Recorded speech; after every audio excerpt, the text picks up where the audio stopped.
All right, in this video, I'm going to show you how to properly cast fondant into a silicone mold. So fondant is basically just edible sugar paste.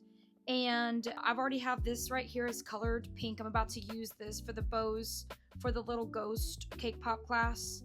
I already started this, and then I thought, well, maybe I should do a video on it so it's easier for people to understand how to work with this. Molds can be insanely fun, but also very frustrating.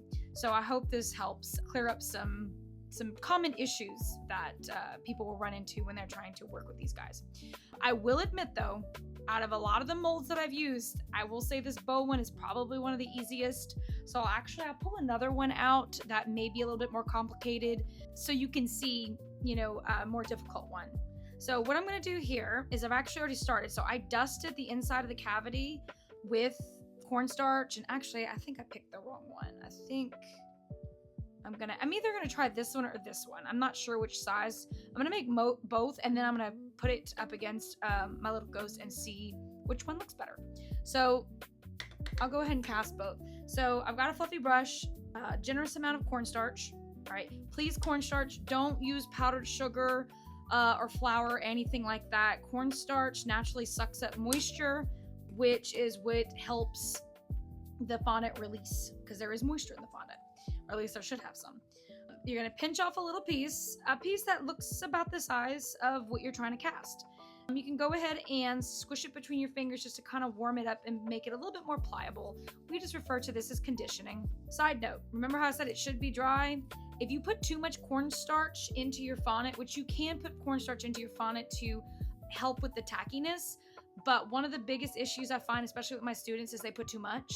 So an easy way to backtrack from putting too much cornstarch would be to take a little tiny bit of shortening and massage that back into it. Try not to go back and forth, because you're going to end up breaking down the fondant. So really, I would only do it no more than 2 times, meaning like, let's say you put too much cornstarch, you dried it up. Oh no, we need to add some shortening. Okay, it fixed it, but then it's really tacky again, so let's add more cornstarch. I wouldn't do that any more than 2 times, because after that, the fondant's just not going to cast properly. So anywho, we're going to go ahead, take our little piece. I always like to start with a ball. Then I will start with this shape. So overall, this is like a square shape, but because it's got a skinny center, I'm going to roll it into a cylinder or a little hot dog shape. And then I'm going to take it, lay it on top of the cavity, and then begin to press it in. Now I'm using a lot of pressure because I want to make sure that all the fondant goes into all the little crevices, and there's a lot of excess. So if I were just to pull this out, it would look awful. So I have this is actually a painter's palette knife.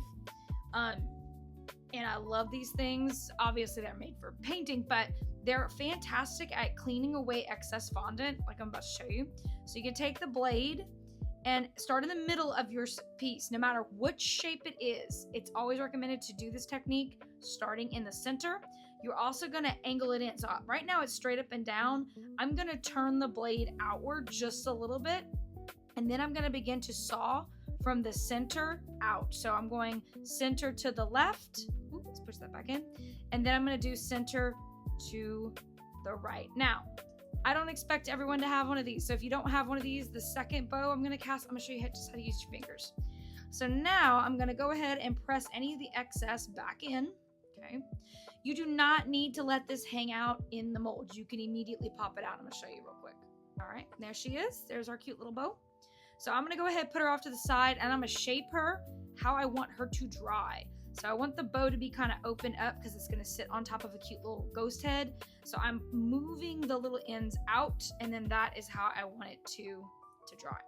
Now, I'm gonna show you how to do this little baby one with just your fingers. You don't necessarily need this, but I do like it because it just makes, obviously, the job a lot easier.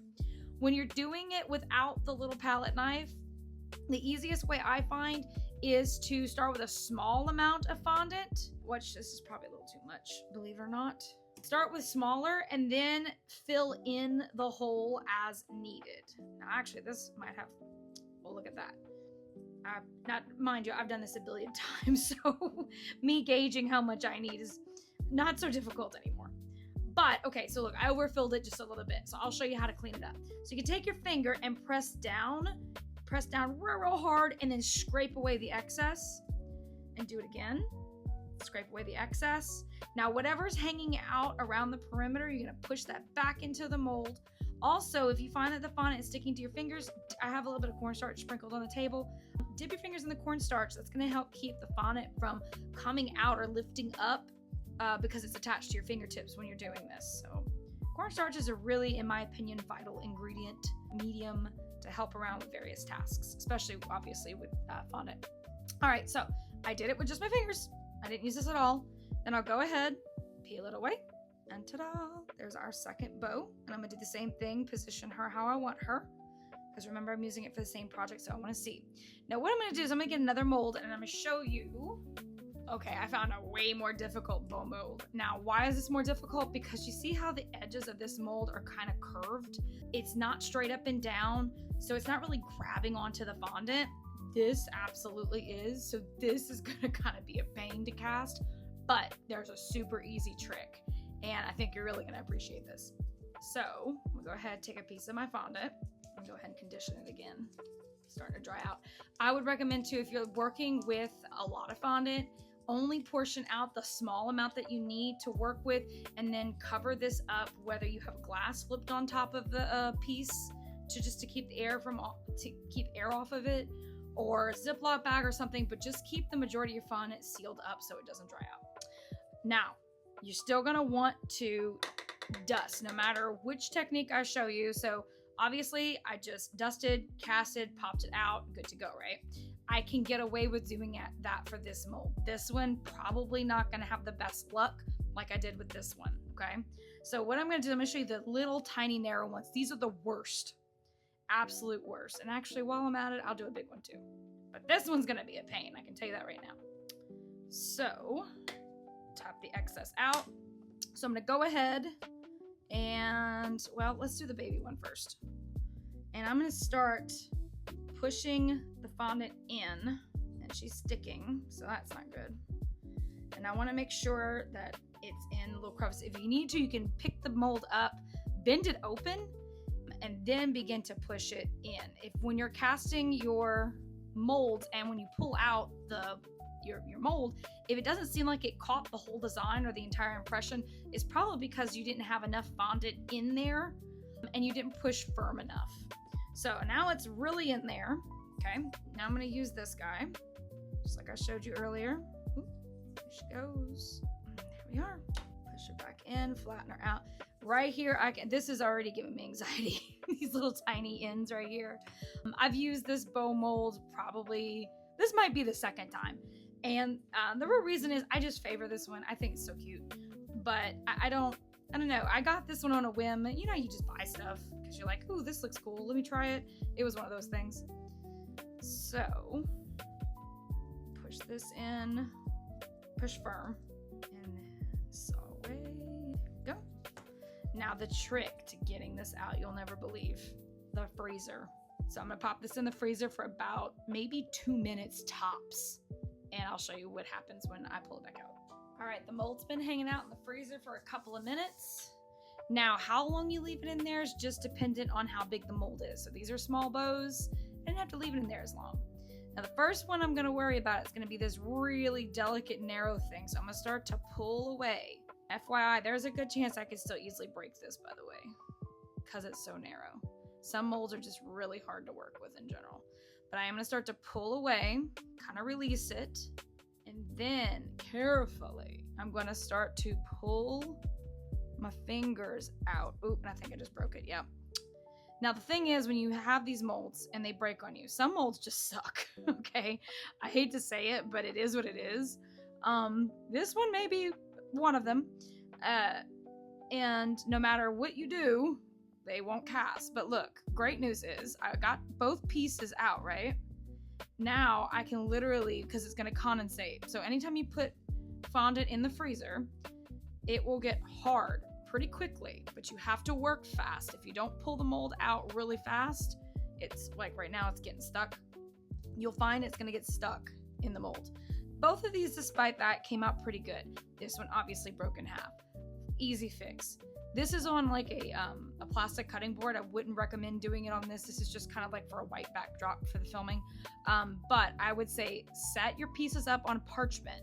allow them to fully dry. And when they fully dry, the natural moisture from the condensation, is going to pretty much glue the two pieces together.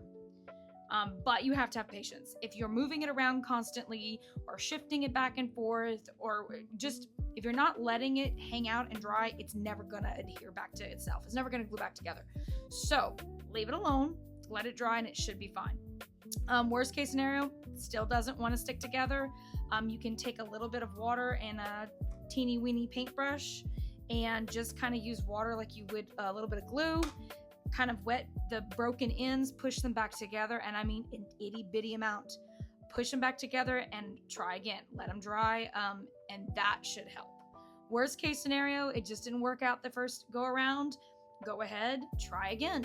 I will say this isn't the worst mold I've used. I've used some pretty difficult ones, but this is a good example of how bad they can be because of look how narrow these little pieces are. So I just taught you how you could cast directly from certain molds like this. And how do you tell the difference? It's kind of hard. The only way to truly figure it out is try. So if you try casting the way that I showed you with this one, where you just cornstarch, put the fondant in, and try to immediately demold it, and it doesn't work, well, then obviously option B would be to try to do it again and then put it in the freezer. If both options don't work, it could just be a really wonky mold that probably should not have been marketed towards cake craft, or it could be user error. And I hate to say this, but more often than not, it's more user error than it is the mold itself. You just got to learn different tools and how they work. Over time, the more you do, the better you'll get. And that's with anything, and including working with various molds. But once you get it, they are really a lot of fun, obviously. And so now, once these dry, I have options. I can go back over them and dry dust them with luster dust. I can put glitter on them. I can airbrush them, or I could just use them as is and place it on whatever treat that I'm making.